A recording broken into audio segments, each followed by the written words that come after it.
Halo semuanya, saya Dr. Cynthia Ristimawarni dari CPNS Berau Angkatan 63 Kelompok 4. Di sini saya akan menjelaskan mengenai manajemen ASN dan Smart ASN. Yang pertama kali kita bahas adalah mengenai manajemen ASN. Manajemen ASN adalah pengelolaan ASN untuk menghasilkan pegawai ASN yang profesional, memiliki nilai dasar, etika profesi, bebas dari intervensi politik, dan bersih dari praktek korupsi, kolusi, dan nepotisme. Lalu kedudukan ASN. Berdasarkan Undang-Undang Nomor 5 Tahun 2014, ASN terbagi menjadi dua. Yang pertama adalah PNS. PNS diangkat sebagai pegawai ASN secara tetap oleh pejabat pembina kepegawaian untuk menduduki jabatan pemerintahan dan memiliki nomor induk pegawai secara nasional. Yang kedua adalah P3K. Diangkat berdasarkan perjanjian kerja untuk jangka waktu tertentu dalam rangka melaksanakan tugas pemerintah sesuai dengan kebutuhan instansi pemerintah dan ketentuan perundang-undangan. Fungsi dan tugas ASN. Yang pertama adalah sebagai pelayanan publik. ASN memberikan pelayanan publik yang profesional dan berkualitas. Yang kedua adalah pelaksana kebijakan publik. Melaksanakan kebijakan yang dibuat oleh pejabat pembina kepegawaian sesuai dengan ketentuan peraturan perundang-undangan. Yang ketiga adalah perekat dan pemersatu bangsa, yaitu mempererat persatuan dan kesatuan Negara Kesatuan Republik Indonesia. Kemudian, ini adalah hak dan kewajiban ASN yang diatur dalam pasal 22 Undang-Undang Nomor 5 Tahun 2014. Perbedaan dari PNS dan P3K adalah dari jaminan pensiun dan jaminan hari tua yang tidak ada pada P3K. Sedangkan untuk kewajiban semuanya sama. Di pasal yang sama, terdapat kode etik dan perilaku ASN. Tujuannya untuk menjaga martabat dan kehormatan ASN. Salah satunya adalah melaksanakan tugas dengan jujur, bertanggung jawab, dan berintegritas tinggi. Kemudian melaksanakan tugas dengan cermat dan disiplin.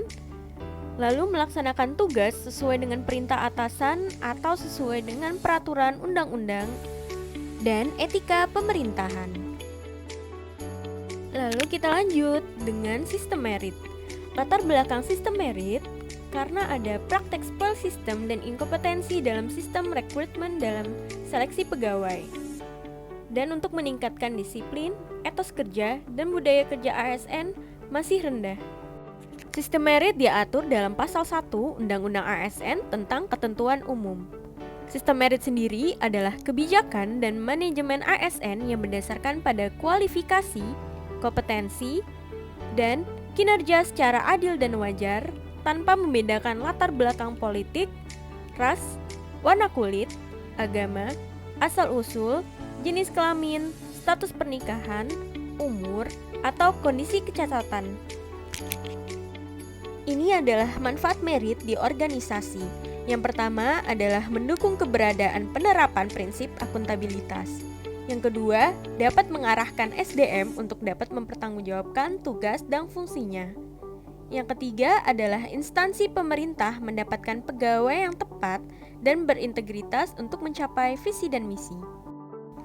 Untuk pegawai sendiri, dapat menjamin keadilan dan ruang keterbukaan dalam perjalanan karir seorang pegawai, dan memiliki kesempatan yang sama untuk meningkatkan kualitas diri. Ini adalah tahapan pelaksanaan sistem merit dalam pengelolaan SDM, dimulai dari merencanakan kebutuhan pegawai, lalu memilih pegawai ASN yang terpilih, dan pegawai ASN akan ditempatkan sesuai dengan perencanaan. Jaminan sistem merit akan memonitoring dan menilai bagaimana pangkat dan jabatan ASN, pengembangan karir, mutasi pegawai, dan penilaian kinerja dari ASN. Kita lanjut membahas mengenai Smart ASN. Seorang ASN harus mampu mempunyai perilaku adaptif. Smart ASN juga menjadi prioritas utama dalam mendukung keberhasilan reformasi birokrasi, yakni ASN yang dapat menguasai teknologi bahasa internasional, berwawasan global, dan memiliki integritas nasional. Kerangka kerja literasi digital terdiri dari 4.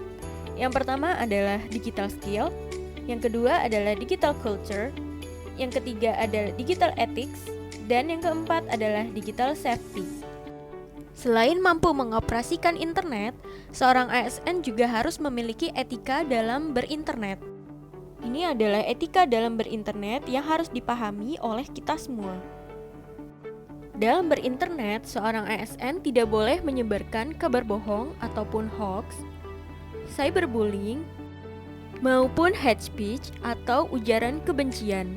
Hate speech adalah ungkapan atau ekspresi yang menganjurkan ajakan untuk mendiskreditkan, menyakiti seseorang atau sekelompok orang dengan tujuan permusuhan, kekerasan, dan diskriminasi kepada orang atau kelompok. Seorang ASN masih boleh kok berinternet, namun tetap mengikuti hak dan kewajiban dalam dunia digital. Yuk kita bijak dalam berinternet. Apalagi di zaman milenial ini, ASN milenial harus memiliki kepribadian yang berintegritas sebagai suatu sikap yang harus dimiliki pada setiap orang untuk melakukan tugasnya. Sekian learning journal dari saya. Terima kasih. ASN berakhlak, bangga melayani bangsa.